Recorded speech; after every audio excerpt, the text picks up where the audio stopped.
সকলোৰে হৈ সমাজখনৰ হৈ মই মোৰ আন্তৰিক ধন্যবাদ জ্ঞাপন কৰিছোঁ।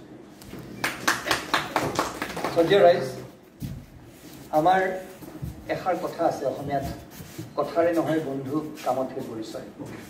তাৰ বাবে যিসকল ব্যক্তিয়ে হাতে কামে লাগে মই সেই তেওঁলোকৰ সদায় শলাগ লওঁ। আৰু আমাৰ জিলাখনৰ আয়ুক্ত হিচাপেই নহয়, মই সমাজৰ মৰিগাঁৱক মই খুব ভাল পাওঁ। এজন নাগৰিক হিচাপে মই মোৰ আন্তৰিক ধন্যবাদ জ্ঞাপন কৰিছোঁ।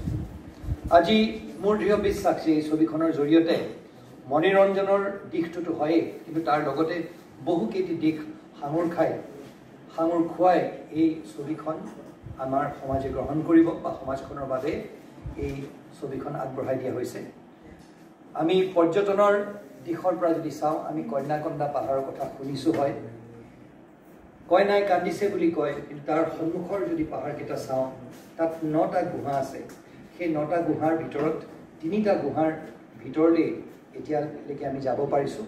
আৰু তাত বহুতো আমাৰ ভাস্কৰ্য আৰু তেনেধৰণৰ ঐতিহাসিক অত্যন্ত গুৰুত্বপূৰ্ণ কিছুমান বস্তু আমি পাইছোঁ।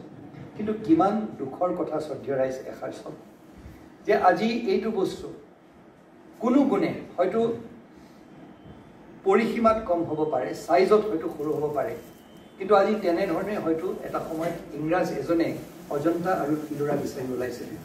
আজি 9টাকৈ গুহা আছে আমাৰ নিজৰ জেগাটুকুৰাত, আৰু আজি উচিত তাৰ যিখিনি বিশ্বৰ দৰবাৰত আমি যিধৰণে স্থাপন কৰিব লাগিছিলে সেইখিনি আমি স্থাপন কৰিব পৰা নাই। সেইটো অত্যন্ত দুখৰ কথা। তাৰ বাবে মোৰ দৃঢ় বিশ্বাস যে অকল মনোৰঞ্জনৰ লগতে ইতিহাসৰ দিশটোত, পৰ্যটনৰ দিশটোত তথা আমাৰ মৰিগাঁওখনৰ যিখিনি সুন্দৰ কাহিনী আছে সেই কাহিনীবোৰ বিশ্বৰ দৰবাৰত স্থাপন কৰিবলৈ এই ছবিখন সক্ষম হ'ব। তাৰ বাবে মই এই মঞ্চৰ পৰা মই অন্তৰেৰে মই প্ৰাৰ্থনা কৰিছোঁ যাতে এই ছবিখন সফল হওক, অসমৰ ৰাইজে এই ছবিখন গ্ৰহণ কৰক, আৰু আজিৰ দিনটোত অসমীয়া শ্ৰোতা, অসমীয়া ছবিৰ শ্ৰোতা, যিহেতুকে অসমীয়া ছবি জগতৰ লগত সৰু সুৰাকৈ হ'লেও আমাৰ মা দেউতা দুয়ো জড়িত হৈ আছিলে, সেই তাৰ বাবে সৰুৰে পৰা এটা পৰিৱেশ দেখিছিলোঁ। অসমীয়া গীত বুলি ক'লে বা অসমীয়া ছবি এখন গ'লে সদায় প্ৰযোজকজনৰ সদায় কি হয়, শেষত গৈ আমাৰ হাতত অসমীয়া সমাজখনৰ আমাৰ পুঁজিপতি আমাৰ বহুত কম।